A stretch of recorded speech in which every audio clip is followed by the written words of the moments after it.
Wacana revisi Undang-Undang TNI tengah jadi sorotan, saudara. Salah satunya karena ada pasal yang menyebut prajurit aktif diusulkan dapat menduduki lebih banyak jabatan sipil.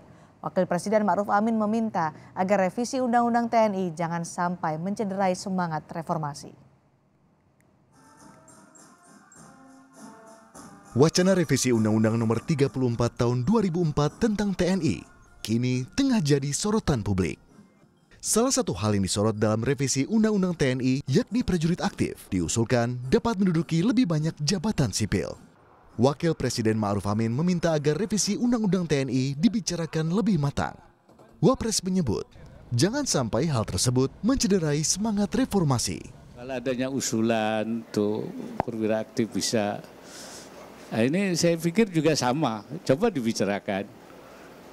Yang penting tentunya jangan mencederai semangat reformasi. Semangat reformasi itu kan, ya dulu itu menghilangkan dui fungsi. Nah semangat itu yang kemudian jangan dicederai. Sementara itu, Menteri Pertahanan Prabowo Subianto menilai revisi Undang-Undang TNI belum perlu dilakukan. Prabowo menegaskan, undang-undang yang sudah ada berjalan dengan baik. Ada undang-undang yang sudah berjalan lama dan saya kira sudah berjalan dengan baik. Kita mencegah kebocoran, kita mencegah korupsi. Ini sangat tegas Presiden menghendaki pengawasan yang sangat baik dan sangat kuat. Jadi saya kira ini sudah berjalan dengan baik. Ya. Ada 3 poin usulan revisi Undang-Undang TNI yang menjadi sorotan. Di antaranya, Pasal 13 ayat 3 sebelumnya, pengangkatan dan pemberhentian Panglima dilakukan berdasarkan kepentingan organisasi TNI. Usulan Pasal 13 ayat 3 diubah menjadi, Panglima dibantu oleh seorang wakil Panglima berpangkat perwira tinggi bintang 4. Selanjutnya, Pasal 47 ayat 2, sebelumnya berisi, prajurit TNI saat ini bisa menduduki jabatan di Kementerian Koordinator Bidang Politik, Hukum dan Keamanan atau Kemenko Polhukam Kementerian Pertahanan, Sekretariat Militer Presiden, Badan Intelijen Negara atau BIN, Badan Siber dan Sandi Negara atau BSSN, Badan Nasional Pencarian dan Pertolongan, Badan Narkotika Nasional, dan Mahkamah Agung. Dalam usulan revisi Undang-Undang TNI Pasal 47 ayat 2, ditambah menjadi Kementerian Koordinator Bidang Kemaritiman dan Investasi, Kementerian Kelautan dan Perikanan, Staf Kepresidenan, Badan Nasional Penanggulangan Terorisme atau BNPT, Badan Nasional Penanggulangan Bencana atau BNPB, Badan Nasional Pengamanan Perbatasan, Badan Keamanan Laut, Kejaksaan Agung dan Kementerian, lembaga yang membutuhkan tenaga dan keahlian prajurit aktif sesuai kebijakan Presiden. Selanjutnya Pasal 53. Sebelumnya pasal ini berisi, prajurit melaksanakan dinas keprajuritan sampai usia paling tinggi 58 tahun bagi perwira dan 53 tahun bagi bintara dan tamtama. Usulan Pasal 53 ditambahkan menjadi, dinas keprajuritan sebagaimana dimaksud pada ayat 1 dapat diperpanjang hingga usia 60 tahun untuk prajurit yang memiliki kemampuan, kompetensi, dan keahlian khusus. Kami kutip dari Harian Kompas, Ketua Badan Sentra Inisiatif Al-Araf mengatakan, ketika revisi Undang-Undang TNI memberikan lebih banyak ruang untuk TNI menduduki jabatan di instansi sipil kementerian dan lembaga, hal ini membuat dui fungsi ABRI kembali lagi. Di sisi lain, menempatkan militer di luar fungsinya sebagai alat pertahanan negara juga akan memperlemah profesionalisme militer. Profesionalisme dibangun dengan cara meletakkan dia atau militer dalam fungsi aslinya sebagai alat pertahanan negara dan bukan menempatkannya dalam fungsi dan jabatan sipil lain yang bukan kompetensinya. Usulan revisi Undang-Undang TNI saat ini masih dalam tahap pembahasan di internal Mabes TNI. Jika memang nantinya disetujui, baru akan diajukan untuk dibahas di DPR. Tim Liputan, Kompas TV. Seberapa penting revisi Undang-Undang TNI ini menjadi bahasan dan apa dampaknya jika revisi disetujui? Kami membahasnya bersama Anton Ali Abbas, pengamat militer dari Center for Intermestic and Diplomatic Engagement, Universitas Paramadina, dan bergabung juga Dev Laksono, anggota Komisi 1 DPR, fraksi Partai Golkar. Selamat malam, Bapak-Bapak. Selamat malam, gimana kabarnya? Sehat semua? Sehat, Pak Dev, terima kasih. Pak Ya. Anton, kita akan membahas soal revisi Undang-Undang TNI. Menurut Anda, sudahkah mendesak Undang-Undang TNI direvisi saat ini? Pertama sih itu yang kita ingin tahu. Emang sudah urgent seperti apa Undang-Undang TNI yang sekarang sehingga memang harus segera direvisi, itu satu. Kalau memang tujuannya adalah kita ingin mempersiapkan bahwa ke depan, ancaman masa depan itu sudah kita memang akan ada kondisi namanya VUCA, ada volatile, uncertain gitu ya, lalu kompleks dan ambiguity, maka misalnya ditujukan untuk itu, tentu nanti kita akan ada tambahan justifikasinya. Tapi kan problemnya kalau memang itu didasarkan pada misalnya ada ambiguitas, kompleksitas dan lain-lain, tentu saja kemudian arah revisinya ke arah sana. Misalnya apakah memang kita nanti OMP, OMSP itu harus tetap ada dikotomi atau tidak dan lain-lain. Bukan dengan muncul adanya usulan misalnya Wakil Panglima TNI, lalu misalnya penambahan Menurut Anda, jabatan sipil Wakil seperti Panglima yang TNI tadi juga tidak mendesak, Pak Anton?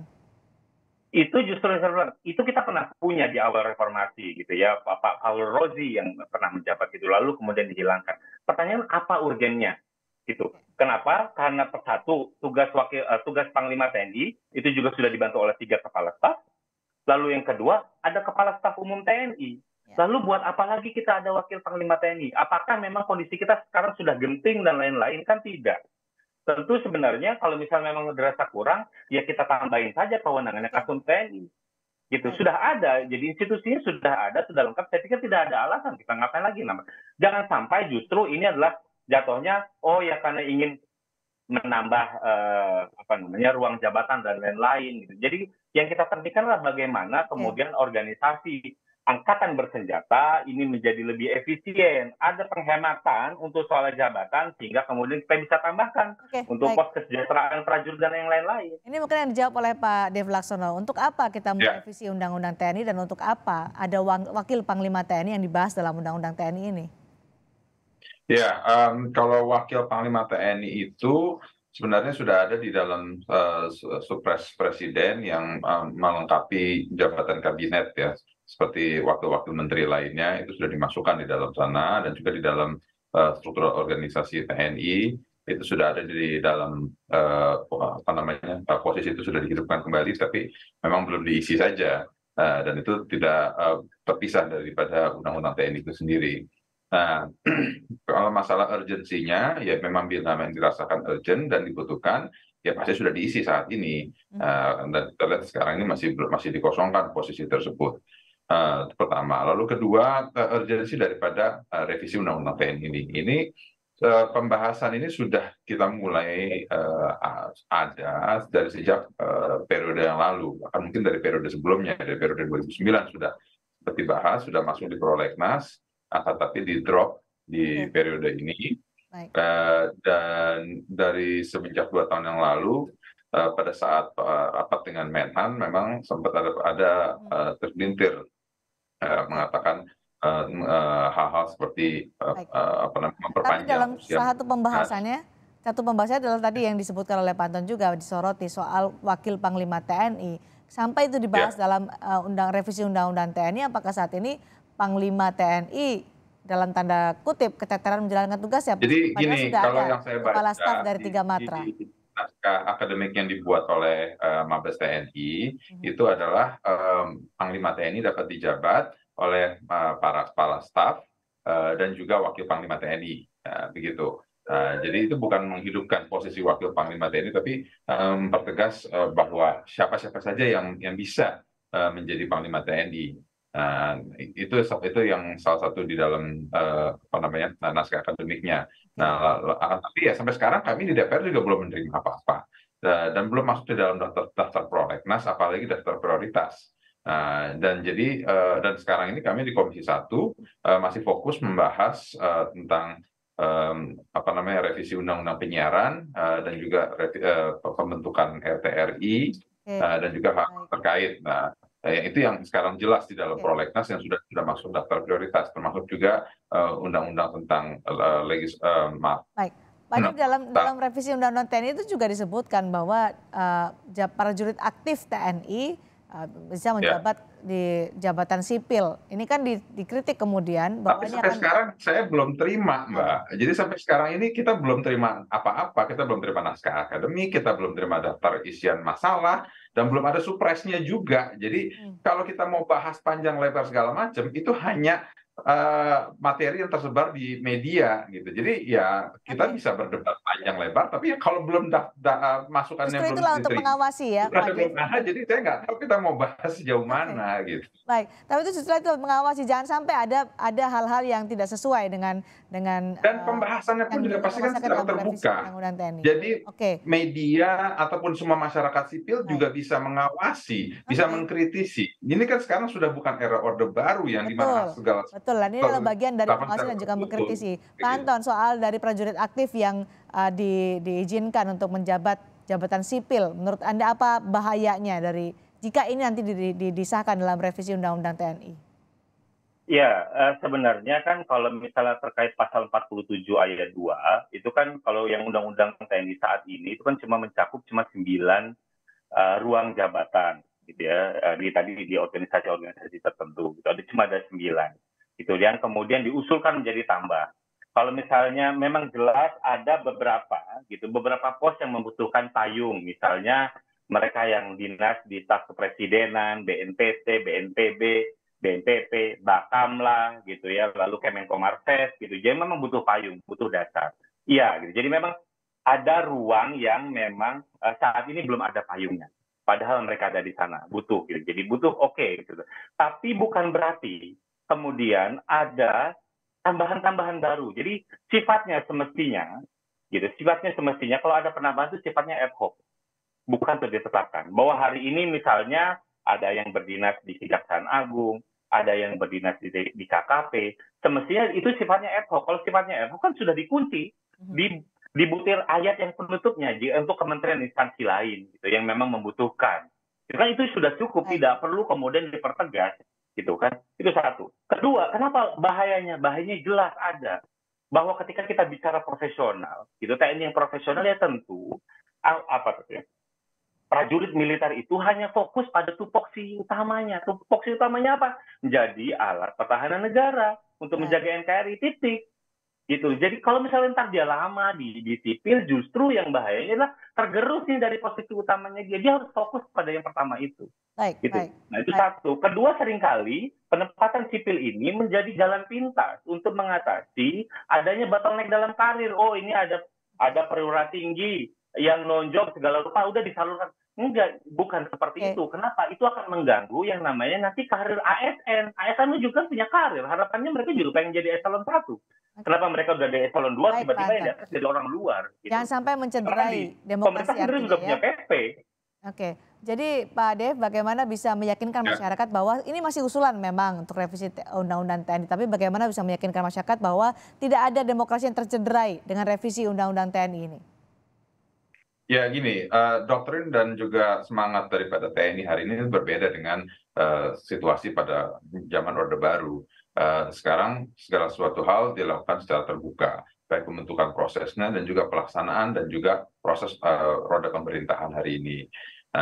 Apapun yang dikhawatirkan atau disampaikan oleh civil society, tentu itu bisa menjadi masukan. Dan juga seperti yang disampaikan juga, saat ini juga sudah ada beberapa perwira-perwira TNI aktif yang menduduki beberapa jabatan-jabatan di kementerian. Akan tetapi bagi TNI itu sendiri dan juga untuk kepastian ketegasan dalam hal ini ya berbentuk otoritas daripada seorang perwira TNI ketika diposisikan di jabatan-jabatan sipil, ya itu harus memiliki payung hukum dan kejelasan sehingga ada kepastian mereka itu menduduki itu tidak keluar daripada otoriter yang mereka berikan. Dan juga kita kan sekarang di era supremasi sipil, segala macam hal itu berdasarkan undang-undang, berdasarkan hukum, sehingga kekhawatiran akan kembali ke era Orde Baru itu sebenarnya sudah tidak ada. Nah, apalagi Baik. dengan di era keterbukaan informasi. Nah, hal inilah yang harus Ya. menjadi catatan dan juga paduan dalam menyelesaikan undang-undang ini ke depan. Baik, pada prosesnya nanti Kalau masih akan itu terus jadi diawasi dan diajukan juga ya. dikritisi ya oleh Nah, oleh tapi kalau jadi masyarakat. diajukan ini belum tahu loh Mbak, ini masih Ya. wacana sekarang ini. Baik, karena itulah bagian dari pengawasan dan juga mengkritisi nanti apa yang akan dilakukan oleh Ya. DPR RI terkait dengan revisi Undang-Undang TNI supaya tidak ada demokrasi yang tercederai. Terima kasih Pak Dev Laksono, terima kasih juga Pak Anton Ali Abbas sudah bergabung di Sapa Indonesia malam hari ini.